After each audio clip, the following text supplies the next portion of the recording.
Good morning everyone. आज हामी पढ्न गइरहेको च्याप्टरको नाम चाहिँ सिक्वेन्स सिरिज हो। त्यसमा चाहिँ तपाईँको मेनली हामी फोकस के पढ्छौँ भने हामीले जियोमेट्रिक मिन पढ्छौँ या जियोमेट्रिक सिरिज पढ्छौँ। अर्थमेटिक सिरिज या अर्थमेटिक मिन चाहिँ पढ्दैनौँ। तै पनि तपाईँलाई म यसो भनिदिन्छु अलिअलि। अब जियोमेट्रिक मिनमा तपाईँको यदि सम निकाल्नु छ इन्फिनिटीको त a/1 - r हुन्छ। यो तपाईँको फर्मुला भयो। सम निकाल्नु छ भने यदि आर भनेको के रहेछ, कमन रेसियो 1 भन्दा सानो भयो भने यो फर्मुला युज हुन्छ, ठुलो भयो भने यो फर्मुला युज हुन्छ, एन्ड टर्म भन्यो भने यो फर्मुला युज हुन्छ, लास्ट टर्म भन्यो भने यो हुन्छ। अनि अब अर्थमेटिकमा के हुन्छ, यस्तो हुन्छ। अब अर्थमेटिक जियोमेट्रीमा फरक के रहेछ तपाईँ त्यो बुझ्नु होला। अर्थमेटिक मिनमा के हुन्छ तपाईँको कमन डिफरेन्स हुन्छ। के हुन्छ कमन डिफरेन्स चाहिँ यो अहिले 2 छ भने नेक्स्ट 2 हुँदै जान्छ चाहिँ यहाँ हेर्नुहोस् त 2 4 6 8 10 यहाँ हेर्नु ग्याप 2 छ 2 छ 2 छ 2 छ नि। त्यस्तै जियोमेट्रिक मिनमा तपाईँको के हुन्छ,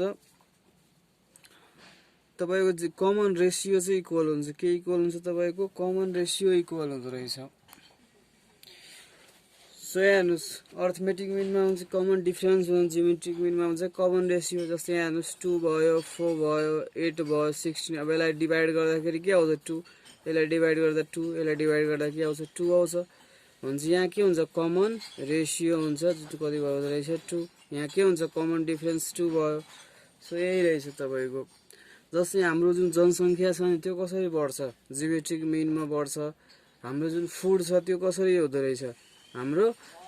अर्थमेटिक मिनमा हुँदो रहेछ। सायद तपाईँ बुझ्न सक्नुहुन्छ।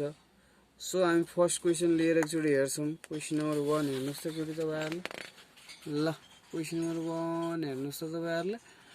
ल क्वेसन नम्बर 1 मा के भनेर रहेछ हेर्नुहोस् त। Radha saves ₹1 today. ल यहाँ हेर्नुहोस् त राधाले के सेभ गर्छ भने चाहिँ फर्स्ट टर्म के भयो, ए इक्वल टु के हुने भयो 1 हुने भयो। त्यस्तै अब यस्तै हेर्नुहोस् त कमन रेसियो। अब हेर्नुहोस् फर्स्ट आज सेभ गर्छ a1, त्यसपछि 2, त्यसपछि 4 भन्छ। यसलाई a1 भयो भने t2 के हुने भयो 2 हुने भयो, t3 के हुने भयो 4 हुने भयो। So common ratio equal to के हुन्छ t2/t1। सो 2/1 गऱ्यो भने कति आयो 2 आयो। त्यस तपाईँले के सोध्यो what will be the total saving on the 2 weeks time भन्छ। के सोध्दो रहेछ सम सोध्दो रहेछ कहिलेको, यस 14 सोध्दो रहेछ।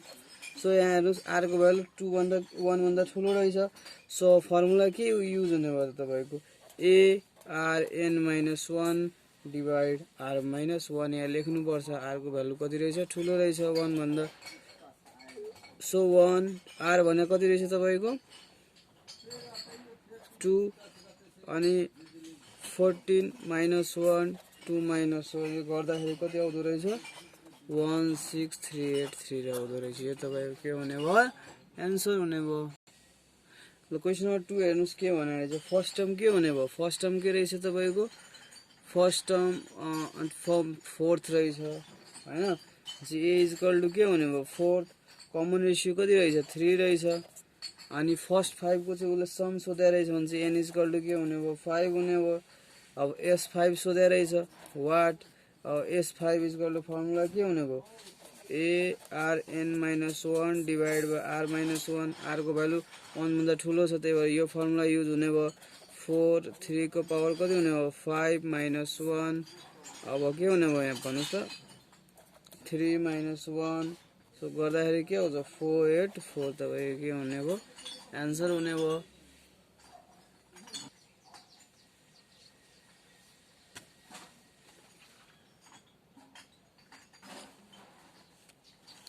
ल क्वेसन नम्बर 3 हेर्नुहोस् तपाईँहरूले। थर्डमा के भनेर रहेछ हेर्नुहोस्। In a geometric progression if the common ratio भन्छ के हो आर इक्वल टु के दिएर रहेछ 2 एन्ड द 8th टर्म भन्ने के भन्नु भयो t8 इक्वल टु के हुने भयो 384 दिएर रहेछ। अब हेर्नुहोस् अब t8 लाई के लेख्न मन त तपाईँलाई थाहा हुन्छ AR7 384 लेख्न मिल्छ। ए को ए भइहाल्यो, आर भनेको 2 को पावर 7 384 डिभाइड बाई 2 को 7 गऱ्यो भने कति आउने भयो तपाईँको 3 आउने भयो। सो के फर्स्ट टर्म सोधेर रहेछ एन्सर आएर तपाईँको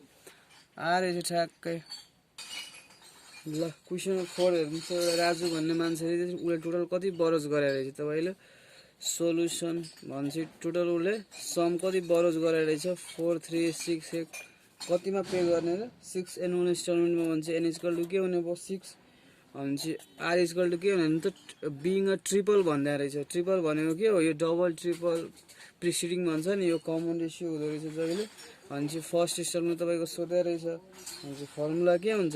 SN equal to a rn minus 1 divide by के हुन्छ r minus 1 so 4 3 6 8 equal to के हुने भयो a 3 को पावर 6 minus 1 डिवाइड बाइ के हुने हो 3 minus 1 4 3 6 8 into 2 डिवाइड बाइ 3 को पावर 6 minus 1 a भन्छ तपाईको a इक्वल टु कति आउने भयो तपाईको कति आउने भयो 12 आउने भयो यो के हुने भयो तपाईको यहाँ तपाईले एकचोटी गर्नु होला यो त गर्न सक्नुहुन्छ तपाईहरुले ल क्वेशन हेर्नुस् त अब एउटा म्यानले पेड गर्दैछ लोन भन्छ SN इक्वल टु के हुने भयो तपाईको 4095 भन्छ n इक्वल टु के हो 12 r इक्वल टु के हो 2 भन्छ फर्स्ट इन्स्टलमेन्ट तपाईलाई सोधा रहेछ भन्छ SN इक्वल टु फर्मुला के हुने भयो r minus 1 हुने भयो यहाँ 4095 भयो a भनेको थाहा छैन मलाई r भनेको 2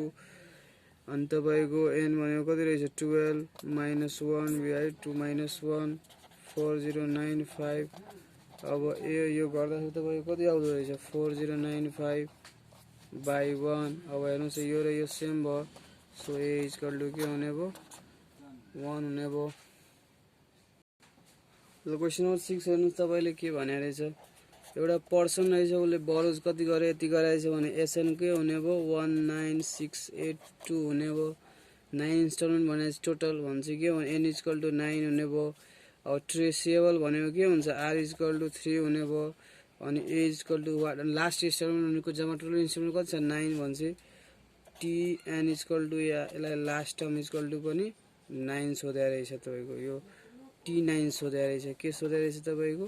t9 सोधे रहेछ सो तपाईको S9 इक्वल टु फर्मुला के हुन्छ ARN minus 1 by R minus 1 19682 AR भनेको कति हो 3 पावर 9 minus 1 डिवाइड बाइ के रहेछ 3 minus 1 अब हेर्नुस् 19682 इक्वल टु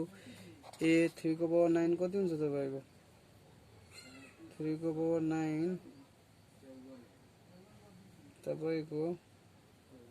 यो यसो गर्दाखेरि 19682 गर्छ यसको पावर 9 गरौँ घटाउँदाखेरि यति आउँछ अब तपाईको डिवाइडमा कति रहेछ 2 सो यो क्यान्सल भयो भने यो ल यो क्यान्सल भएर चाहिँ भन्छ a इक्वल टु के हुने भयो तपाईको 2 भन्छ फर्स्ट टर्म कति आयो 2 आउँदो रहेछ भन्छ अब t9 इक्वल टु के हुन्छ ar को पावर 8 a भनेको 2 r भनेको कति रहेछ 3 को पावर 8 गर्यो भने कति आउँछ तपाईको कति आउँछ 131 अब एउटा कुरा बुझ्नु होला यसमा 9 किन लास्ट टर्म भने रहेछ भन्ने कुरा तपाईको यसमा टोटल इन्स्टलमेन्ट कति रहेछ 9 रहेछ नि त त्यही भएर यसमा के भयो तपाईको 39 भएको रहेछ है यो हेर्नु होला एकचोटी ल यो क्वेशन हेर्नुस् त यो क्वेशन एकदम इम्पोर्टेन्ट छ तपाईहरुको लागि भन्छ there are 10 varieties of the birds in zoo भन्छ n इक्वल टु के हुने भयो 10 हुने भयो the number of each variety being double भन्छ r इक्वल टु के हुने भयो 2 हुने भयो of number of the first variety is 2 भन्छ a इक्वल टु 3 भयो find the number of last variety भन्छ के हो l लेख्नुस् या t 10 लेख्नुस् किनभने यसमा टोटल भेराइटी अफ जू कति रहेछ 10 वटा रहेछ नि त सो अब also find the number of all varieties of the birds total number भन्दैछ भन्छ यसमा के भन्नु तपाईको लागि S10 पनि निकाल्नु भने रहेछ सो पहिला चाहिँ के गर्नु पर्यो हामीले तपाईलाई के दिया रहेछ त एकचोटी हेर्नुस् त तपाईहरुले ल सबै दिएकै छ t10 इक्वल टु फर्मुला के हुने भयो AR9 हुने भयो a भनेको कति भयो 2 r भनेको कति भयो 2 को पावर 9 भन्छ 2 को पावर 9 गर्नु हो भने कति हुने भयो 10 24 हुने भयो अब तपाईलाई S10 निकाल्नु भनेको छ फर्मुला के हुन्छ ARN n minus 1 by r minus 1 a भनेको कति भयो 2r भनेको कति भयो 2 को पावर 9 सरी 10 हुन्छ यहाँ 10 minus 1 divided by 2 minus 1 यसो गर्दाखेरि कति आउँदो रहेछ 2 4 6 यो एकचोटी बुझाउँछु यो यसले लेख्नु हुन्छ ar n minus 1 a भनेको कति रहेछ 2 r भनेको 2 अनि 10 minus 1 गर्दाखेरि 2 2 को पावर 9 यही लेखा हो तपाईको ल ठीक छ ल यति बुझ्नु होला तपाईहरुले ल यो क्वेशन अनुसार certain year of persons income is rupees 64 जोडा पर्सन को इन्कम कति रहेछ 64 सोलुसन हुन्छ फर्स्ट टर्म कति हुने हो 64 त्यसपछि के भने रहेछ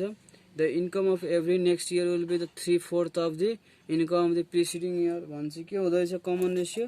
3/4 हुने हो सो के इन दिस यो कन्टिन्युअस फरएभर भनेको छ भन्छ यो एस के हो इन्फिनिटी सोधा रहेछ तपाईको अघि मैले यसको फर्मुला लेखाए तपाईहरुलाई S infinity is equal to के हुन्छ तपाईको a by 1 minus r so 64 divide by 1 minus 3/4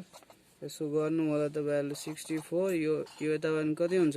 4 minus 3 1/4 यो माथि गयो भने 64 into 4 गरे भने कति आउँछ 256 यो के हो तपाईको आन्सर हुने भयो ल यो क्वेशन हेर्नुस् त म्यान बोरोज बी शेयर गरे रहेछ भन्छ एसएन इज इक्वल टु कति भयो 20000 अब हेर्नुस् त प्लस उले के गरे रहेछ त्यो रिपे गरे रहेछ with the amount of the interest of rupee 415 यो टोटल कति भयो उसको तपाईको 20475 भएको भएन सबै त्यसपछि हेर्नुस् त उले के भन्दै छ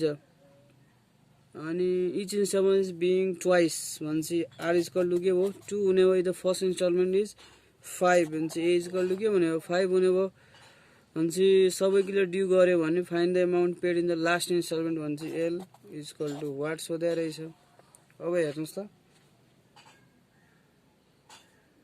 अब यसमा एन पनि दिएर रहेछ यो पनि वाट छ सो अब तपाईको ल यहाँ हेर्नुस् त अब यसको फर्मुला के हुन्छ त एसएन दिएपछि त SN is equal to formula के हुन्छ AR N minus 1 divide R minus 1 SN भनेको कति भयो 2475 20475 इक्वल टु 5 आर भनेको कति रहेछ 2n माइनस 1 डिवाइड बाइ कति हुने भयो 2 माइनस 1 भन्छ यो 20475 हुने भयो यो डिवाइड 5 ले हानु यो माइनस आएर के हुन्छ प्लस हुन्छ इक्वल टु के हुने भयो 2 को पावर n हुने भयो अब यसलाई जोड्नुस् यो सोल्भ गर्नुस् त कति आउँछ त अब जोडे सोल्भ गरे भने कति आउँछ 4096 इक्वल 2 को पावर n सो यसलाई तपाई लेख्न सक्नुहुनेछ 2 को पावर 12 इक्वल टु 2 को पावर n सो n को भ्यालु कति आयो 12 आयो अनि तपाईलाई लास्ट टर्म सोध्या रहेछ लास्ट टर्म भनेको कति भयो t12 भएको भएन हुन्छ t12 भनेको के हुने ar11 भयो a भनेको कति रहेछ तपाईको 5 2 को पावर 11 ल कति आउने भयो तपाईको गर्दिनुस् 10240 यो तपाईको फर्स्ट इन्स्टलमेन्ट एन को भ्यालु भयो यो के भयो तपाईको लास्ट इन्स्टलमेन्ट भएछ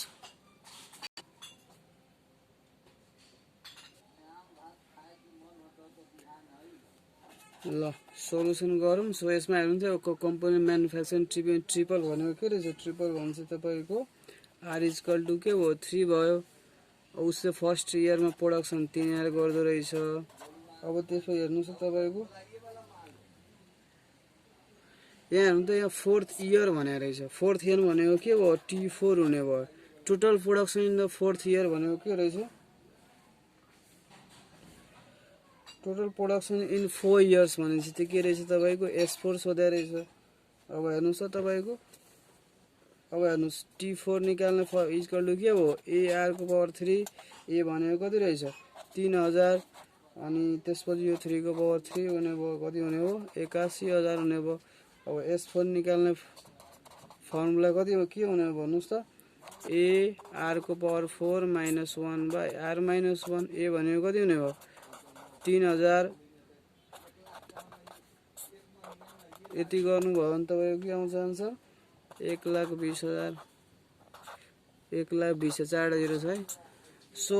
यो च्याप्टरमा यति हो please like share and comment अनि एउटा अझ फेभरेट कुरा म भन्दिम भोलिको च्याप्टरमा हामी परमुटेसन एन्ड कम्बिनेसन पढ्छौं त्यो तपाईको फेभरेट टपिक हो सो थ्यांक यू